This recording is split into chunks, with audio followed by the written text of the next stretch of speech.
Hello all you beautiful people in Webtown, welcome back to Crypto Comics. I found these at my local comic shop a couple months ago in the 50-cent back issue bins. Now the spines are cracked and worn, but I'd never seen these before. These are from 1998. This is a 4-issue miniseries called the Savage Dragon Archives. And all it is a reprinting of the first 5 comics Erik Larsen ever made with the Savage Dragon.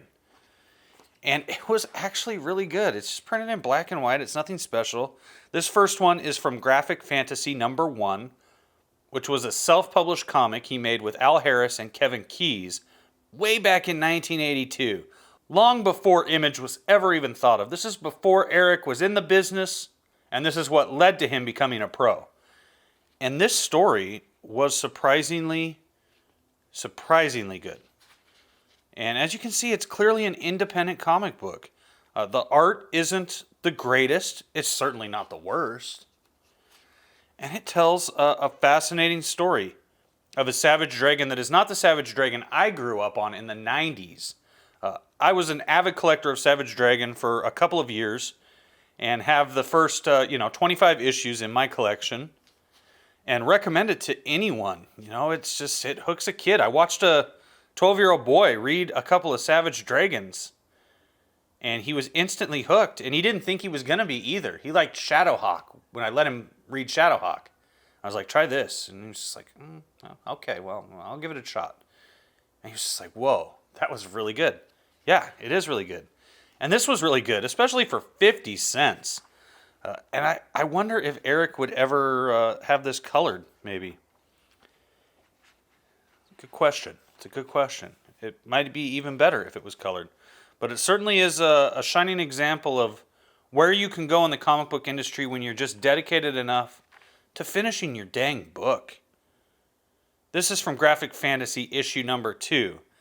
Al Harris, Kevin Keyes, and Erik Larsen all agreed that whoever could finish their comic first would take on the next issue of their self-published book.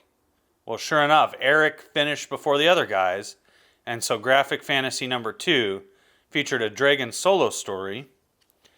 This is about him just, raising his daughter and having to fight bad guys and having a girlfriend, after his wife has died. And it was pretty good too, actually. It's weird because it's just like this alternate universe. And I understand that as time went on, Erik Larsen did take the Savage Dragon into an alternate universe called this Savage World. I have not read that yet. After I picked these up, I found a bunch of other Savage Dragon issues, like 100 to 200, and I picked up a bunch of those because they were just 50 cents a piece, and I figured I might as well see what is actually going on with the Savage Dragon, since I gave up on him so long ago in my childhood. You get that car, and for a while there, you forget about comics, and then you become an adult at 18, and you really forget about comics for a while. But then you kind of get sucked back in over the years. You go through your collection and you realize you're missing a few issues. So you say to yourself, man, I should go to the comic shop and maybe complete this collection. And you do, and you end up finding other things you never knew about, things that came out after you stopped collecting, and you find some new comics that look good. And so you start picking those up, and you end up coming right back to being a collector again. And this was good. This was solid. She wants him to have a mustache. Everybody in the early 80s had a mustache, kids. And then it continues in Savage Dragon Archives 3 and 4. And this tells the story of Vanguard. I'm sure some of you know who Vanguard is.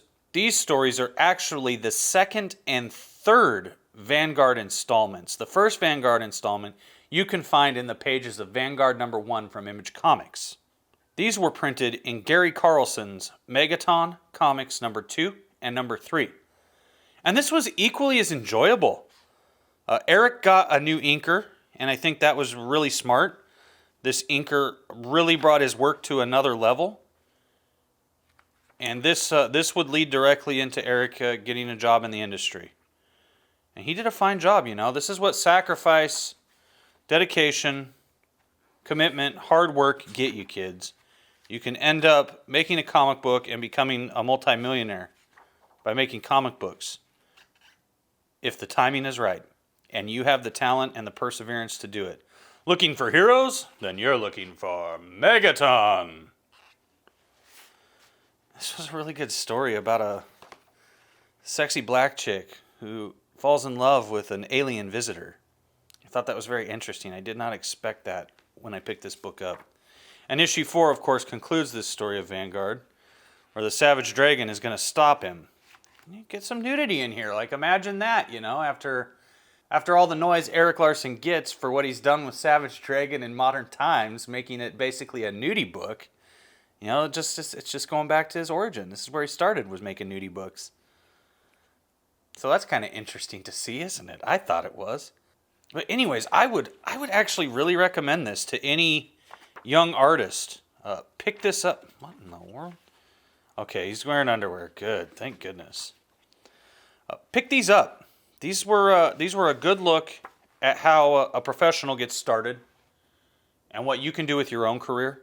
These are very inspiring to me, having collected the Savage Dragon when I was a kid, being able to see how Erik's work improved so much over the decade between when he released these and he formed Image Comics with Rob and Jim and Todd and Jim and Wills and Mark.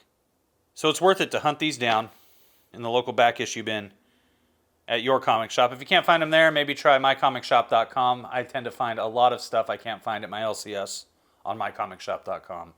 And I hope this will inspire you to make your own damn comic the way that I have been inspired to make my own damn comics. And I'll tell you more about those if you stick around here on Crypto Comics. Legends of the Lone Wolf. 80-page full-color anthology. With your support, we will bring you a perfect-bound 80-page book of the highest quality. Everyone involved has donated their time and talent, and all the money will go to printing and shipping before any of the creators turn a profit. Unlike other anthology books, Legends of the Lone Wolf contains a 38-page feature-length supernatural story. That's nearly twice the size of a regular comic book. This campaign is the only way to get the variant aged edition of Lone Wolf's #1.